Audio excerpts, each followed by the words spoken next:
जी तो साथियों, लैब का आगाज़ करते हैं। सबसे पहले मैं ये देखता हूँ कि मेरे पास अवेलेबल लिस्ट कौन सी हैं। एलएस करें डेव को।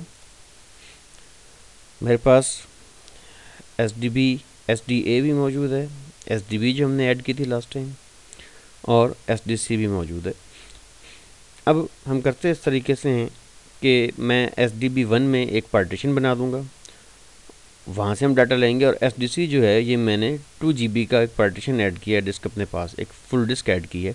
इस डिस्क को भी हम फिजिकल वॉल्यूम का हिस्सा बनाएंगे और इसके ऊपर हम वर्किंग करेंगे।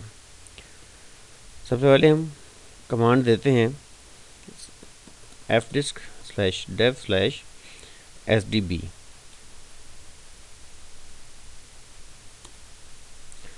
पी करें। इसमें हमने 2 पार्टीशन बनाया था, शायद आपको याद होगा लास्ट टाइम। अब एक और पार्टीशन बनाते हैं।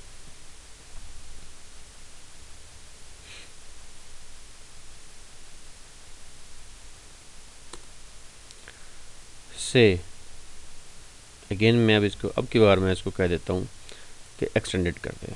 Partition number first extended partition है, डिफाइंड पार्टीशन नंबर 3 न्यू करें, सॉरी, और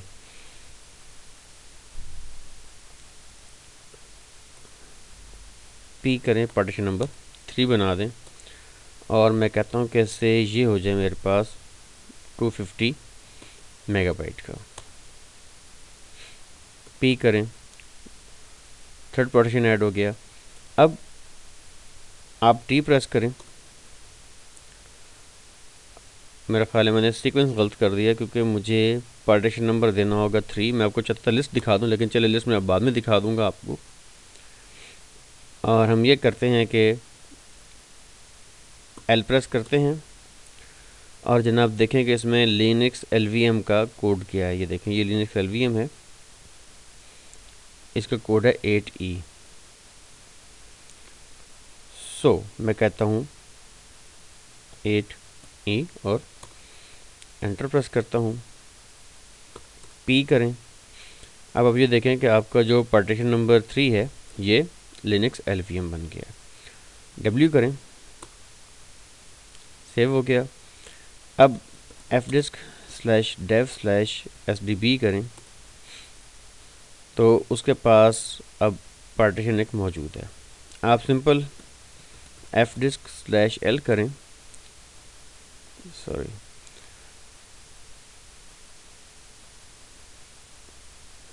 sdc करें, तो आप ये देखेंगे कि sdc आपके पास अवेलेबल है, लेकिन इसके ऊपर किसी किस्म की वर्किंग नहीं की गई। ये आपको बता रहा है। हमने क्या करना है कि हमने फ़िलहाल कुछ भी नहीं करना, जस्ट इसको ऐसे कैसे ही छोड़ देना है। मैं एग्ज़िट करवाता हूँ इससे, और fdisk-l करता हूँ। लिस्ट भी करवा के देख लें आप। ये SDC है आपके पास, 2 GB का पार्टीशन जो बिल्कुल ब्लैंक है, इस वक्त कुछ भी नहीं है इसके ऊपर। और ये आपका SDB है, जिसमें से हमने ये पार्टीशन यूज़ करना है, जबकि SDC जो है ये आपकी फुल डिस्क है जो कि 2 GB की है।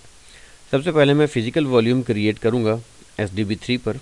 कमांड हम यूज़ करेंगे PV, मैं स्क्रीन क्लियर करता हूँ, PV क्रिएट /dev/sdb, और हमारे पास था 3। मेरा ख्याल है वॉल्यूम टेबल में नहीं आया, हमें मसला करेगा। लेट्स ट्राई करते हैं। नॉट डिफाइंड, पार्ट प्रोब चला कर देखते हैं, वरना मुझे सिस्टम को रिबूट देना होगा। हाँ जी, तो जनाब सिस्टम को रिबूट देते हैं और फिर दोबारा मैं इसको स्टार्ट करूँगा। रिबूट स्टार्ट करते हैं और फिर मैं कंटिन्यू करता हूँ जब सिस्टम हमारा एक्टिविटी स्टेट में आ जाएगा। जी, सिस्टम ऑन हो गया, और अब मैंने PV क्रिएट की कमांड इशू की है। So now you can see के SDB 3 का उसने फिज़िकल वॉल्यूम सक्सेसफुल क्रिएट किया। मैंने PV क्रिएट SDC जारी किया, उसने फिज़िकल वॉल्यूम SDC भी क्रिएट कर दिया मेरे लिए। अब अगर हम देखना चाहते हैं कि फ़िज़िकल वॉल्यूम्स डिस्प्ले में कैसे हैं, या उन्हें चेक करना चाहें, तो पहले मैं चेक करता हूँ। मैं कहता हूँ PVS क्या करेगा, देखें वो मुझे फ़िज़िकल वॉल्यूम्स शो कर देगा। SDA2 ये आपको पता है सिस्टम ने बूट टाइम पे बनाया, तो जो RHEL का डिफ़ॉल्ट बिहेवियर है। SDB3 मैंने अभी ऐड किया है, 258 MB वो शो कर रहा है वॉल्यूम। SDC हमने अभी ऐड किया है, ये 2 GB शो कर रहा है। मज़ीद डिटेल लेनी है, हम कहते हैं PV डिस्प्ले। PV डिस्प्ले जो है ये आपको डिटेल्ड डिस्प्ले शो करेगा। SDB3 के देखें क्या डिटेल आपको शो कर रहा है, उसका फिजिकल वॉल्यूम का नाम क्या है, वॉल्यूम ग्रुप का नाम क्या है। अभी हमने वॉल्यूम ग्रुप नहीं बनाया तो ये ब्लैंक है। इसी तरीके से SDC की इंफॉर्मेशन आपको शो कर रहा है। अब जब हम ये दोनों काम परफॉर्म कर चुकेंगे, मैं स्क्रीन क्लियर करता हूँ, तो अब हम इसका वॉल्यूम ग्रुप क्रिएट करते हैं। से मैं कहता हूँ VG क्रिएट VG_test3 /dev/SDB3 था फिजिकल वॉल्यूम, और /dev/SDC। ये दो फिजिकल वॉल्यूम्स हैं जिनको मैं वॉल्यूम ग्रुप VG_test3 में ऐड करना चाहता हूँ। एंटर करें, आपका वॉल्यूम ग्रुप क्रिएट हो गया। अब पहले आप इसकी इन्फॉर्मेशन देखें, VGS करें, चेक करें इसे। देखें इस वॉल्यूम ग्रुप के अंदर आपके पास 2.25 का स्पेस है। VG_RHCSA2 तो आपको पता ही है, जो डिफ़ॉल्ट आपका volume group at time of installation बना था। और ये आपका VG3 है, test3 है, जिसका आप देख लें एट्रीब्यूट क्या है और उसकी साइज़ क्या है। साइज़ 256 MB यहाँ से आया, 2 GB यहाँ से आया, तो ये 2.25 GB का है इस वक्त आपके पास। VG डिस्प्ले करें तो आपको वॉल्यूम ग्रुप की डिटेल नज़र आ जाएगी। इस तमाम डिटेल को आप चेक कर सकते हो। हमारा जो वॉल्यूम ग्रुप है वो ये ऊपर वाला है। वॉल्यूम ग्रुप का नाम VG टेस्ट है, और ये वॉल्यूम जो है रीड राइट मोड में है। इसका स्टेटस क्या है, रिसाइजेबल है। इसका साइज़ क्या है, इस वक्त 2.25 GB है, और बाकी सारी इन्फॉर्मेशन आपको डिस्प्ले पे आ जाएगी। अगर आप PV डिस्प्ले करें फिज़िकल वॉल्यूम, अब आप देखें कि फिज़िकल वॉल्यूम का नाम तो SDC है, और देखें उसने वॉल्यूम ग्रुप कौन सा अटैच किया हुआ इसका था, VG_test3। और ऊपर स्क्रॉल करता हूँ मैं थोड़ा सा, सो यू कैन सी कि जो SDB3 है वो भी VG_test3 का वॉल्यूम ग्रुप है। तो अब ये दोनों फिज़िकल वॉल्यूम हमारे वॉल्यूम ग्रुप का हिस्सा बन चुके हैं। वॉल्यूम ग्रुप का हिस्सा बनाने के बाद नेक्स्ट स्टेप आता है कि आपने इसके ऊपर लॉजिकल वॉल्यूम बनाने हैं, बेसिकली जिसके ऊपर आपका फाइल सिस्टम रिजाइड करेगा। मैं क्लियर करता हूँ, हम लॉजिकल वॉल्यूम क्लियर करते हैं। मैं कहता हूँ LV क्रिएट, उसका मैं साइज़ देता हूँ, सेम मैं कह देता हूँ 50 M डैश, उसका नाम मैं देता हूँ LV_test3, और कहाँ से बनाए मैं कहता हूँ VG_test3 वॉल्यूम ग्रुप नंबर 3 से बनाए। लॉजिकल वॉल्यूम वो क्रिएट करे जिसका साइज़ 50 MB हो, उसका नाम लॉजिकल वॉल्यूम test3 हो, और वॉल्यूम ग्रुप जो है वो test3 से इसको क्रिएट किया जाए। एंटर करें। अब ये देखिए उसने राउंड ऑफ किया, 52 MB का उसने साइज़ बनाया, और लॉजिकल वॉल्यूम LV3 क्रिएट कर दिया। LVS करें इसकी इन्फो के लिए। ये है हमारा LV टेस्ट, जो कि इस वक्त अपना साइज़ होल्ड करता है। LV डिस्प्ले करें,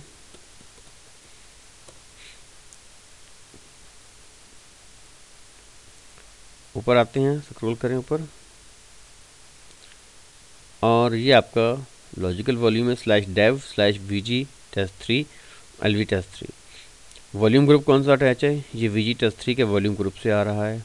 इसका साइज़ आपके सामने आ गया, और बाकी इन्फॉर्मेशन रीड राइट है, ये सारी चीज़ें आपको शो हो गई। जब आपने इसको डिस्प्ले ले लिया, अगला स्टेप ये है कि लॉजिकल वॉल्यूम बन गया, अब इस पर आपने फाइल सिस्टम इस्टेब्लिश करना है। तो हम कहेंगे mkfs.ext4 /dev/VG_test3 /LV_test3। मैंने फॉर्मेट करवाया इस वॉल्यूम को। ठहरे मैं स्क्रीन क्लियर करके ऊपर लिखता हूँ ताकि आपको ज़्यादा विजिबल हो। mkfs.ext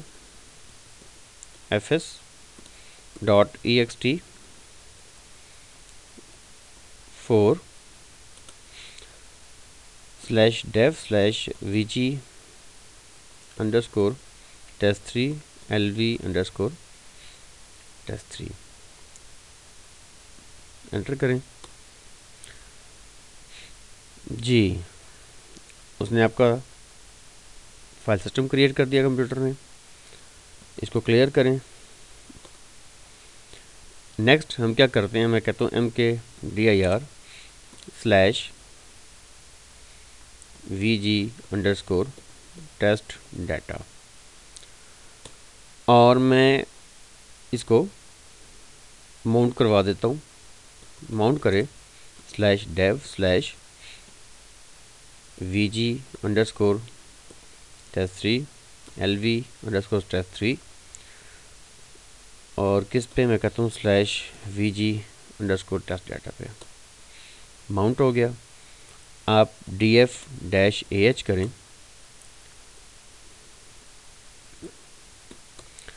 और ये देखें आपका माउंट हुआ है पार्टीशन वीजी टेस्ट डाटा पे तकरीबन 51 M के करीब, जो राउंड ऑफ साइज़ है।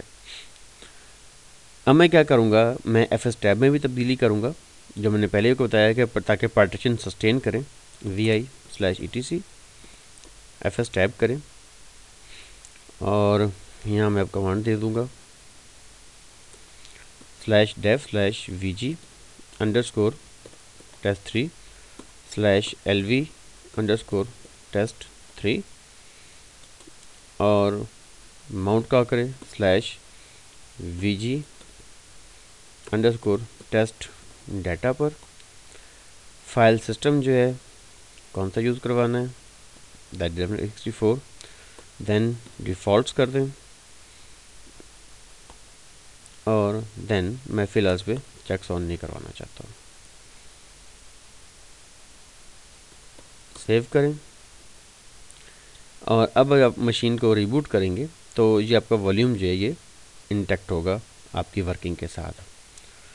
आप cd करें /vg_test data को ls करें, mk बल्कि mk नहीं करते, मैं टच करवा देता हूँ या vi करवा देता हूँ। मैं कहता हूँ टच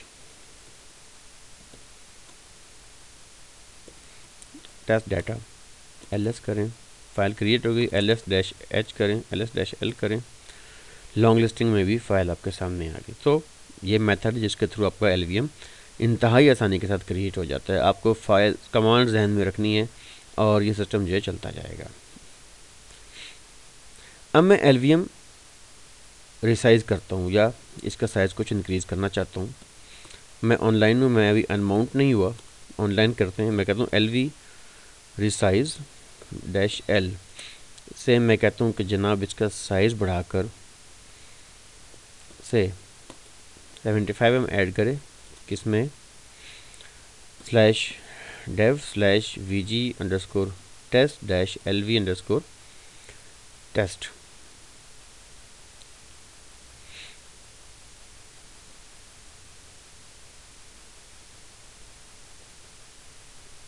नेक्स्ट जब आप एंटर प्रेस करेंगे तो अब कंप्यूटर आपको बताएगा कि जी उसने राउंड ऑफ किया, 76 MB बनाया और अब वो एक्सटेंड कर रहा है इस साइज़ को। रिसाइज़ हुआ।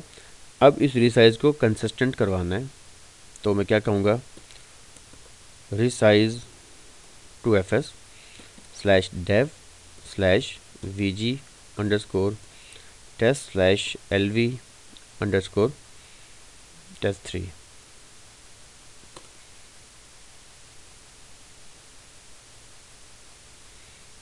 ये नहीं जी, उसने रिसाइज़ कर दिया। अगर आप रिसाइज़ की कमांड नहीं देंगे तो फिज़िकली ये एक्टिवेट नहीं होगा। LVS करें और अब आप देखें कि आपका जो test3 है वो 76 MB का हो गया। df-ah कर लें और आप ये देखें कि आपकी डिस्क का साइज़ इंक्रीज़ हो गया। ये पहले 50 का था, अब ये 75 MB का हो गया।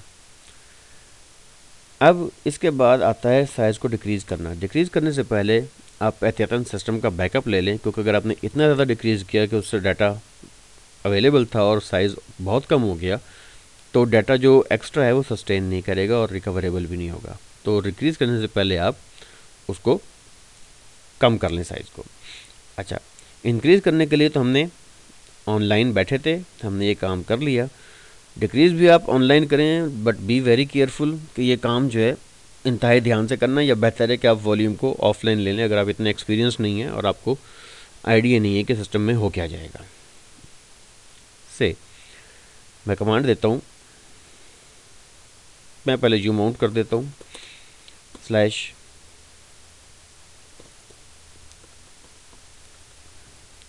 ले जी, मुझे डायरेक्टरी भूल गई, डायरेक्टरी का नाम मुझे भूल चुका है इस वक्त जनाब। तो मैं क्या करता हूँ, df-ah की कमांड से हेल्प लेता हूँ। उसने मुझे कहा है कि जो मैंने VG टेस्ट डाटा बनाई थी। अच्छा जी, मैं यू माउंट कर देता हूँ, स्लैश VG टेस्ट डाटा को। उसके बाद एहतियातन आप FSC के चला लिया करें, ताकि अगर कोई डिसकंसिस्टेंसी का एरर है तो पहले वो क्लियर हो जाए। FSC के -f/dev/test/VG_test3 LV_test3। टेस्ट आपके पास हो गए, यू आर क्लियर। अब आप करें इसको, पहले रिसाइज करेंगे फिर LV रिसाइज करेंगे। ये इंक्रीज के उलट कमांड परफॉर्म होगी। रिसाइज टू FS, मैं कहता हूँ /dev/VG_test3 LV_test3, और मैं कहता हूँ 45 मेगाबाइट। उसने रिड्यूस किया साइज़, मुझे सक्सेस रिपोर्ट की। रिसाइज टू FS के बाद मुझे LV रिसाइज कॉल करना होगा। LV रिसाइज -L, मैं कहता हूँ 45 मेगाबाइट का है ये, /dev/VG_test3 LV_test3। अब वो मुझे बता रहे हैं कि क्या आप लाजमी इसको रिड्यूस करना चाहते हैं। मैं कहता हूँ जी। रिसाइज हो गया।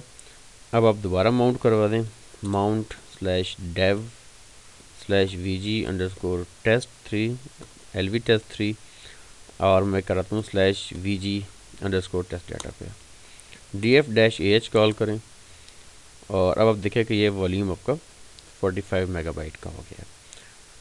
सो ये आपके LVM को परफॉर्म करने की छोटी छोटी कमांड्स हैं जो LVM के साथ आपकी वर्किंग में काम आती रहेंगी।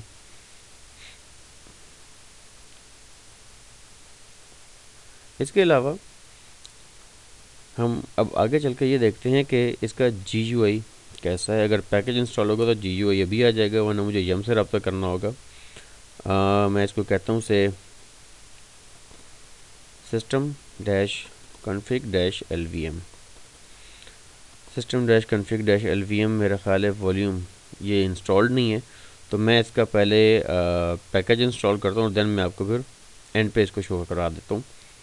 पहले हम मीन टाइम में LVM स्नैपशॉट की बात कर लें। LVM स्नैपशॉट मैंने बताया था कि एक तरह से आपका बैकअप का काम करता है। जब आपका कोई मसला बनता है मेन वॉल्यूम में और आप वहाँ से रिस्टोर कर सकते हैं।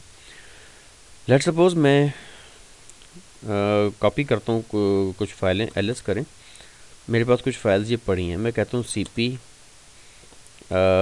डाटा स्टैटिक, कहाँ पे, /VG टेस्ट डाटा में। मैं LS करूँ VG_test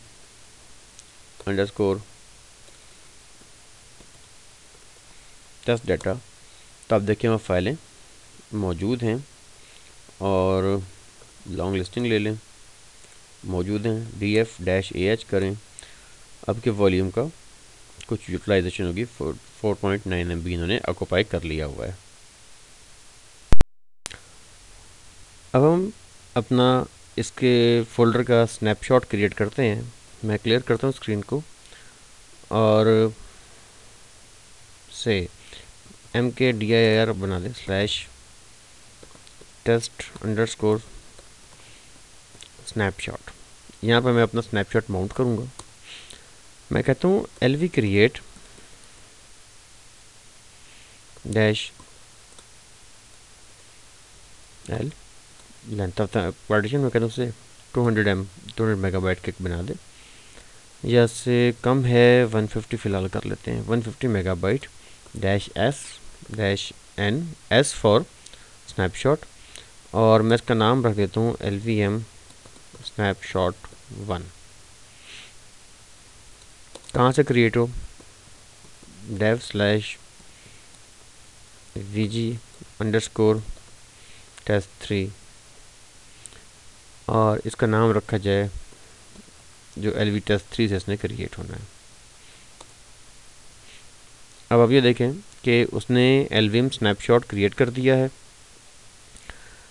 हम ये करते हैं कि जो हमारा df-ah करते हैं और vg_test data है, मैं कहता हूँ cd vg_test data ls करें, और मैं कहता हूँ rm-rf data static एंटर करें, ls करें। फाइलें रिमूव हो गई हैं और आप ये समझिए फाइलें लॉस हो गई हैं। अब मैं क्या करूँगा कि जो मेरा एग्जिस्टिंग स्नैपशॉट बनाया है उसको मैं माउंट करूँगा। माउंट करते हैं -text4/dev/vg_test3/lvm। देखें आपके सामने है lvm snapshot 1, और मैं इसको कह देता हूँ /test snapshot। एंटर करें, cd करें /test snapshot को ls करें, और ये देखें कि फ़ाइलें आपकी यहाँ पे मौजूद हैं। आपसे कह सकते हैं cp data static to /vg_test data और df-ah कॉल करें।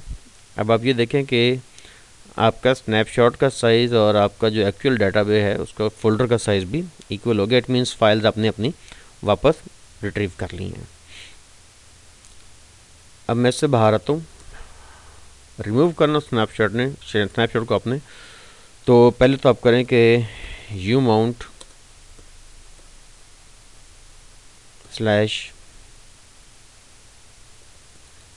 /test snapshot, और उसके बाद आप कह दें lv remove /dev है vg_test3 एंड lvm snapshot। आपसे पूछेगा यस करें और lvs करें, तो अब आप ये देखें कि आपके साथ सिर्फ test3 जो है वो अवेलेबल है। इसी तरीके से आप lv रिमूव की कमांड से जो बाकी के वॉल्यूम ग्रुप्स और जो अपने test3 क्रिएट किया हुआ है लॉजिकल वॉल्यूम, इसको भी आप lv रिमूव की कमांड से ही रिमूव कर सकते हैं। तो ये एक छोटी सी डेमोन्स्ट्रेशन थी जो कि आपने लॉजिकल वॉल्यूम्स के साथ की है। नेक्स्ट टॉपिक की तरफ मैं चलता हूँ, वो है सर्विसेज की कमांड। हमारे सिस्टम में जो भी काम हो रहा है और एक्टिवली वर्किंग हो रही होती है वो तमाम सर्विसेज चल रही होती है बैकएंड पे। जिस तरह FTP की सर्विस अगर चल रही हो तो आप FTP सर्वर एक्सेस कर सकते हैं। HTTP की सर्विस चले तो आप वेब सर्वर एक्सेस कर सकते हैं, वेबसाइट एक्सेस कर सकते हैं। सर्विसेज पाई कहाँ जाती हैं, ये पाई जाती हैं /etc/init.d में। ये तमाम सर्विसेज फाइल हैं। जिस तरह ये पोस्टफिक्स पड़ा हुआ है आपका ईमेल क्लाइंट, सैंडबॉक्स है, RSS लॉग है, इसके हम बात करेंगे। SSH की सर्विस चल रही है आपके SSHD। अब सर्विसेज के साथ 2-3 मैटर्स अलॉट हैं। सर्विस चलानी हो तो आप रेडिट में लिखेंगे सर्विस का नेम से मैं कहता हूँ VSFTPD, और उसके बाद आप स्टार्ट, स्टॉप या रीस्टार्ट कह सकते हैं। तो वो सर्विस जो है अकॉर्डिंगली वर्क करना शुरू कर देगी। अब अगर हम ये चाहते हैं कि सिस्टम के ऑन होते ही कोई सर्विस चल पड़े तो उसके लिए हम चेक कन्फिग यूज़ करते हैं। पहले हम ये देखते हैं चेक कन्फिग है क्या। -- लिस्ट करें चेक कन्फिग की फ़ाइल को, देखें उसमें क्या क्या पड़ा हुआ है।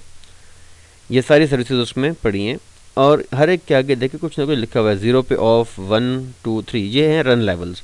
रन लेवल को हम बाद में भी किसी लेक्चर में मैं डिटेल से डिस्कस करूँगा, पहले भी डिस्कस कर चुका हूँ कि हर स्पेसिफिक रन लेवल पर उस सर्विस को चलना चाहिए या नहीं चलना चाहिए। अगर आप किसी स्पेसिफिक सर्विस को देखना चाहते हैं तो आप कहेंगे ch config -list और से ग्रैब करें vsftpd को। जी सॉरी, मेरा ख्याल है मैंने गलत किया है, मुझे ग्रैब नहीं करना चाहिए था इसको। तो प्रॉब्लम जी स्पेलिंग के साथ है, मैंने चेक कन्फिग की कमांड रॉन्ग टाइप कर दी और मैं vsftpd करता हूँ। तो अब आप ये देखें कि उसने शो किया है कि ये तमाम रन लेवल्स पे ऑफ ही रहेगी जब तक मैं इसको मैनुअली ऑन नहीं कर देता। मैं क्या करता हूँ कि से किसी स्पेसिफिक सर्विस को, से मैं कहता हूँ एफटीपी की सर्विस जो है वो स्टार्ट हो जाए हमेशा के लिए, मैं कहूँगा ch config vsftpd ऑन करें और अब आप करें चेक, तो ये देखें डिफ़ॉल्ट रन लेवल्स जो उसके हैं वो जिन पे उसको होना चाहिए बाय डिफ़ॉल्ट सिस्टम के, उस पर वो ऑन शो की जाएगी। अगर मैं किसी और रन लेवल पे इसको ऑन करवाना चाहूँगा तो मुझे कहना पड़ेगा चेक कन्फिग डैश से मैं कहता हूँ लेवल, मैं कहता हूँ 1 और 2 3 एंड 5 vsftpd ऑन। अब आप चेक करें तब आप ये देखें कि उसने इसको रन लेवल 1 2 3 पे दे दिया है और आपको ऑनवर्ड, क्योंकि 5 4 पे बाई डिफ़ॉल्ट ऑन थी तो वो शो हो रही है और आपके रन लेवल अमेंड भी हो रहे हैं। और अगर आपने इसको स्विच ऑफ करना है तो आप सिंपल जब हमने ये कमांड की थी ऑन की chkconfi check config vsftpd off. मैं फिर इस पहले गलत कर गया ch के,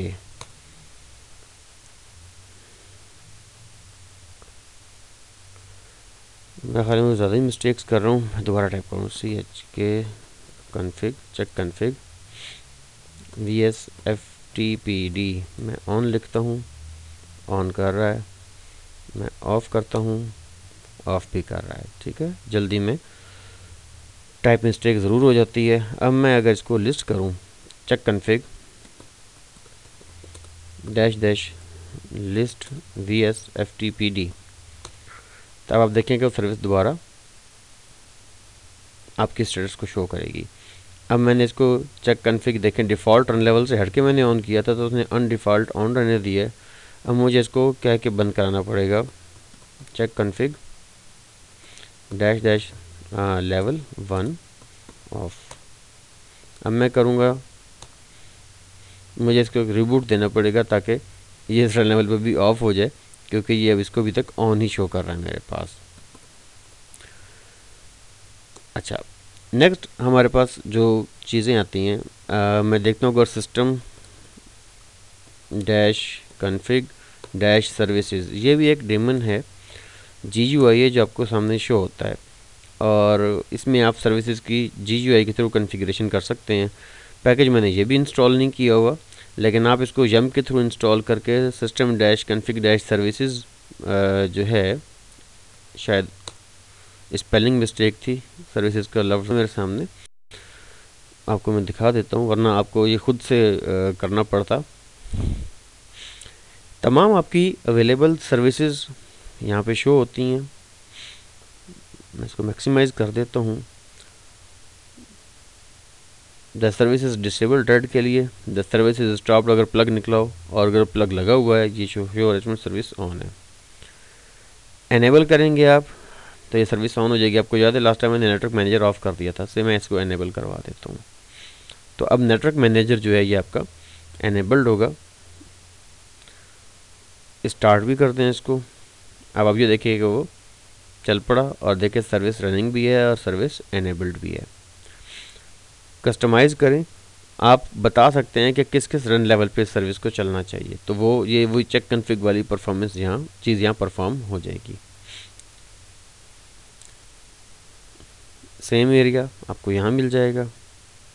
आप रिस्टार्ट भी कर सकते हैं सर्विस यहाँ से, आप देखें रिस्टार्ट का एक्शन भी परफॉर्म हो जाएगा।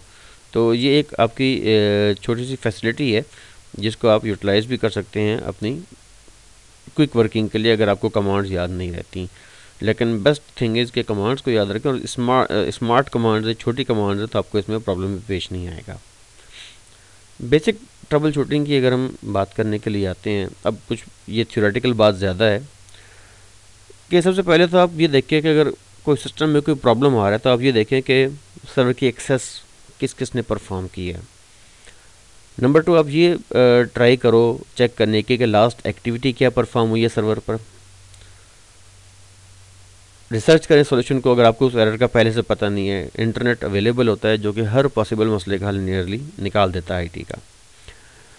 उसके बाद आप जब उस मसले को हल कर लेते हो तो मैं रेकमेंड करूँगा कि आप इसकी डॉक्यूमेंटेशन ज़रूर करो और लोगों के लिए एक टेस्ट केसेस बना के रखते जाओ ताकि आने वाले लोगों को फ़ायदा हो। और जब आप ये काम कर लेते हो तो मैं ये भी रिकमेंड करूँगा कि जब कोई एरर आप फाइंड करके फिक्स करके डॉक्यूमेंट करते हो तो किसी वीएम के ऊपर उसको डेमोन्स्ट्रेट भी करो, सिमुलेट भी करो, ताकि आपको उसके वन टू मैनी वेन्यूज़ पता लग सकें। अच्छा, अगर आप प्रॉब्लम आ गई है और प्रॉब्लम को आप सर्च आउट करना चाहते हो कि कहाँ मिल सकती है, तो कुछ यूज़फुल जगह लिनक्स के पास है। लिनक्स लॉगिंग बड़ी अच्छी करती है। आपको सबसे पहले जहाँ इन्फॉर्मेशन मिल सकती है से मैं कह देता हूँ आपको, वो है वारलॉग मैसेजेस / वारलॉग मैसेजेस। यहाँ पे आपको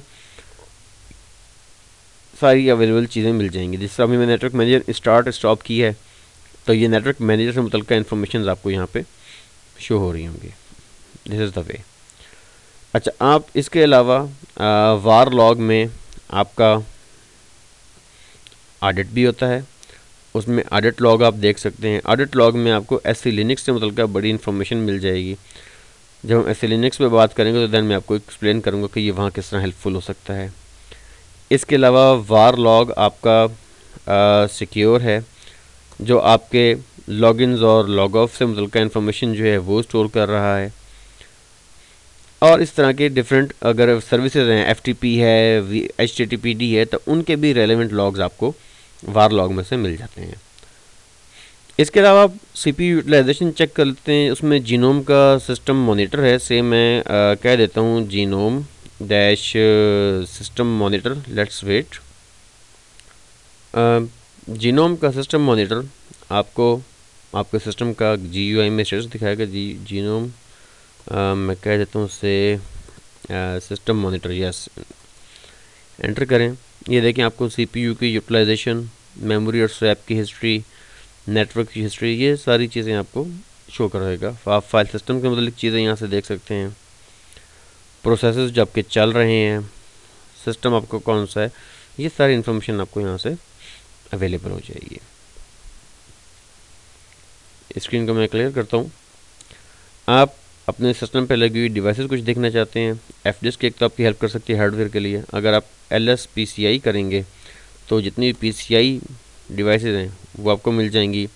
आप LS-USB करेंगे आपको अवेलेबल USBs मिल जाएंगी। अगर आप DMIDE मुझे कमांड हर बार भूल जाती है, IDE कोड करेंगे, आपको आपकी बायोस की भी इंफॉर्मेशन मिल जाएंगी। तो ये छोटी छोटी चीज़ें हैं जो कि आपके अगर टिप्स पर हों तो आप बड़ी आसानी से इंशाल्लाह सिस्टम की ट्रबल शूटिंग भी कर लेंगे और प्रॉब्लम्स को फाइंड आउट भी कर लेंगे। तो ये हम जैसे कि हमारी इस लेक्चर की लैब आज यहाँ कंप्लीट होती है। इंशाल्लाह मैं नेक्स्ट वीक अगले लैब के साथ हाजिर होऊंगा। तब तक के लिए अल्लाह हाफिज़।